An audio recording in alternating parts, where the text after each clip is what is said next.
Bonjour à tous et bienvenue sur ma chaîne. Donc aujourd'hui on se retrouve pour une nouvelle vidéo. Je vais vous montrer comment remplir une demande de retraite complémentaire cette fois. Je vous avais déjà fait une vidéo pour vous montrer comment remplir la retraite de base. Et là aujourd'hui donc ça sera pour la retraite complémentaire.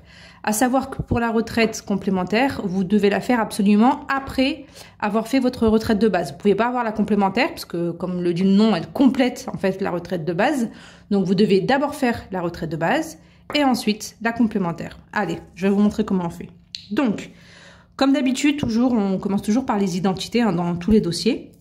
Donc, nom de naissance pour les dames qui sont mariées, vous mettez toujours votre nom de naissance. Pour monsieur, vous mettez votre nom de famille. Vos prénoms, tous les prénoms qui figurent sur votre état civil et vous soulignez le plus courant, c'est-à-dire celui que vous utilisez. Votre nom d'usage, alors le nom d'usage, c'est unique, ça concerne les dames qui sont mariées. En fait, c'est votre nom d'épouse, si vous souhaitez le mettre, vous le mettez en nom d'usage. Votre date de naissance, jour, mois, année, par exemple, le 19 décembre 1986, mettons. Bon non, pas 86, parce que sinon vous pouvez pas avoir la retraite, attention, vous me perdez. Bref, vous m'avez compris, on va dire 55. Normalement, c'est bon, vous pourrez l'avoir, voilà. Ensuite, lieu de naissance. Donc, c'est la ville où vous êtes né ou alors le pays, si vous êtes né à l'étranger. Votre numéro de... je vais arrêter de parler moins vite parce que vous n'allez pas me comprendre. Votre numéro de sécurité sociale avec la clé. Très important, la clé. Si jamais vous ne connaissez pas votre numéro de sécurité sociale, je le rappelle quand même, c'est celui qui se trouve sur votre carte vitale. D'accord? Sinon... pour les rares personnes qui ne connaissent pas leur numéro de sécurité sociale, vous mettez la commune de naissance, le département et le pays et ils pourront normalement vous retrouver. Si vous dépendez d'un régime de sécurité sociale autre que le régime général, par exemple la MSA, la caisse des mines, la caisse de Monaco, etc., vous précisez ici. Ensuite, vous mettez votre adresse postale où le courrier va vous être envoyé, donc là où vous habitez, ou pas forcément, puisqu'effectivement, il y a des personnes qui sont hébergées chez une personne ou qui mettent leur adresse chez une autre personne. Donc, c'est là en fait où vous recevez votre courrier. Voilà, c'est pour faire plus simple. C'est l'adresse où vous recevez votre courrier, votre numéro de téléphone pour vous joindre en cas de soucis ou de questions, et votre adresse mail si vous l'utilisez. Hein. Si vous avez une adresse mail que vous n'utilisez jamais, c'est pas la peine de la mettre parce qu'on va sûrement vous demander des informations et si vous répondez pas, votre dossier va rester en suspens pendant longtemps. Ensuite, on arrive à cette partie-là. Donc, à quel titre vous demandez votre retraite complémentaire? Alors, cette question, en fait, ils veulent savoir si vous avez atteint l'âge pour demander votre retraite complète ou pas. Il y a certaines conditions que je vous avais expliquées dans la vidéo de la retraite de base sur ma chaîne. Vous l'avez, c'est la première vidéo que j'ai faite. Donc, je vous explique au début, effectivement, les conditions pour avoir sa retraite. Je vous réexplique un petit peu brièvement. Donc, soit vous avez atteint l'âge de 62 ans aujourd'hui, 62 ans, et vous avez tous vos trimestres, d'accord? Si vous avez tous vos trimestres, à taux plein, etc., vous pouvez demander la retraite donc de base plus la complémentaire. Et là, cochez cette case-là. Ça, c'est quand les personnes ont cotisé durant toute leur carrière. Ensuite, si vous n'avez pas assez de trimestres, mais vous avez atteint l'âge où vous aurez le taux le plus élevé en fonction de vos trimestres cotisés. Je m'explique.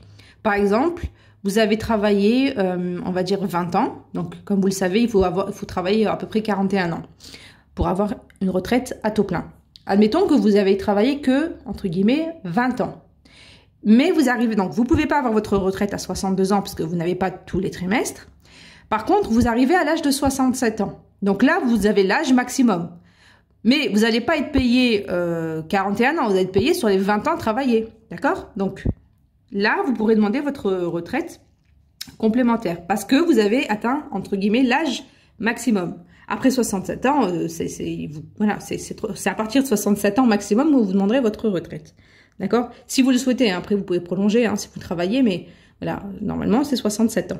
Alors, 65, c'est en fonction de certaines conditions.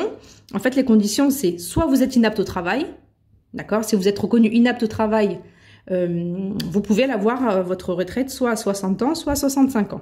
d'accord, en fonction de vos conditions. Alors, peut-être que je vous perds un petit peu là dans les explications parce que c'est un petit peu compliqué. Je pense que le plus simple, c'est que si jamais vous ne savez pas, parce qu'il y en a qui savent très bien, hein, ils ont appelé la retraite, la caisse de retraite, et on leur a expliqué. Mais pour les personnes qui ne savent pas, vous me laissez un commentaire en m'expliquant voilà, en quelle année vous êtes né, ok? Et vous me laissez un commentaire et moi je vous expliquerai en fonction de votre situation si vous pouvez avoir la retraite à taux plein ou pas. D'accord? Voilà, pas de problème, vous me laissez un commentaire. Ensuite, les assurés handicapés, donc les personnes en situation de handicap reconnues par la maison départementale des personnes handicapées, qui bénéficient par exemple de l'allocation adulte handicapé. Donc vous pouvez l'avoir aussi à taux minoré, donc à l'âge minimum, qui est là. D'accord?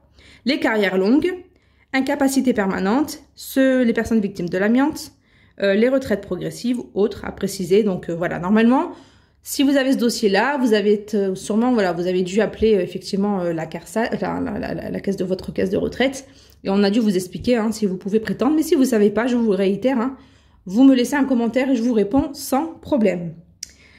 Ensuite, sachez que vous avez la possibilité, d'accord, de prendre votre retraite de base, ok, et ne pas prendre votre retraite complémentaire.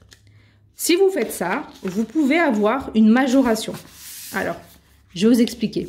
Par exemple, vous êtes censé avoir votre retraite, donc vous avez le taux plein, mais vous acceptez d'attendre 4 trimestres en plus. Là, on va vous rajouter à la fin des 4 trimestres, là vous demandez votre retraite complémentaire, on va vous rajouter 10% de votre retraite. Si vous attendez 8 trimestres, on va vous rajouter encore un pourcentage.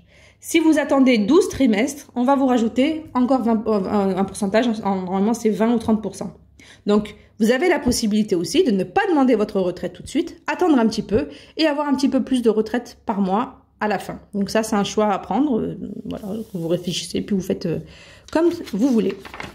Ensuite, on passe à la deuxième page de la demande de retraite complémentaire. Alors, il n'y a que 2 pages, c'est rare hein, dans les dossiers, mais autant la retraite de base, il y avait beaucoup de pages à remplir, autant la complémentaire, c'est rapide. Donc là, vous passez à votre situation familiale, si vous êtes marié, célibataire, pacsé, divorcé, etc. Vous le précisez ici. Et là, vous mettez le nom des enfants que vous avez élevés jusqu'à au moins leurs 16 ans. Si par exemple, vous les avez élevés, je sais pas moi, on va dire de 15 à 16, ça marche pas. Il faut les avoir élevés au moins 9 ans. Voilà, si j'ai été claire. Voilà, si pareil, si vous avez un doute que vous avez élevé les enfants de votre conjoint, ça marche aussi, mais que vous ne savez pas trop, vous me laissez un commentaire par rapport à votre situation et moi je vous expliquerai si c'est possible ou pas. Ensuite, alors pour avoir votre demande, enfin pour demander la retraite, il faut arrêter de travailler. Il faut que voilà, vous ayez fini de travailler ou que vous ne percevez plus de chômage. Donc là en fait, il faut que vous mettiez la date du dernier jour travaillé ou du dernier jour de chômage perçu. Vous ne pouvez pas avoir la retraite et travailler. En fait, c'est possible, mais il faut d'abord que vous arrêtiez votre contrat classique, si vous travaillez. Vous percevez votre retraite.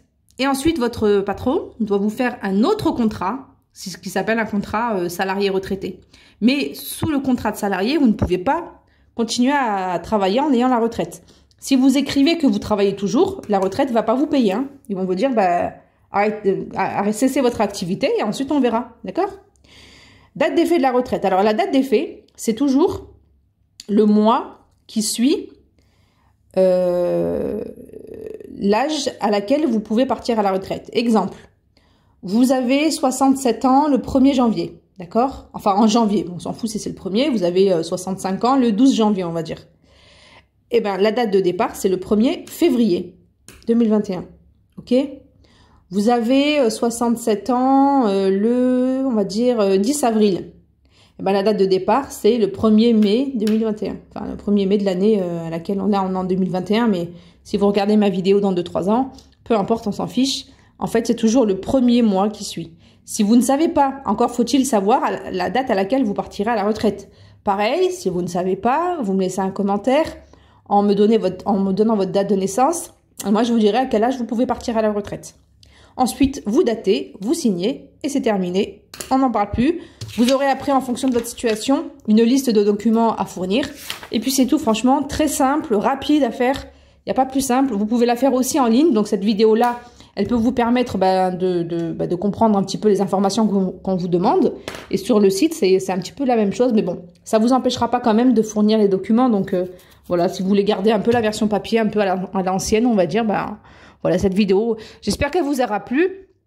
Si vous voulez me faire plaisir, vous pouvez vous abonner à ma chaîne. Et comme ça, au moins, vous aurez aussi vous activez la petite cloche. Et puis, vous aurez comme ça les notifications quand je publierai une autre vidéo. À bientôt et merci, j'espère que cette vidéo vous aura aidé. Au revoir.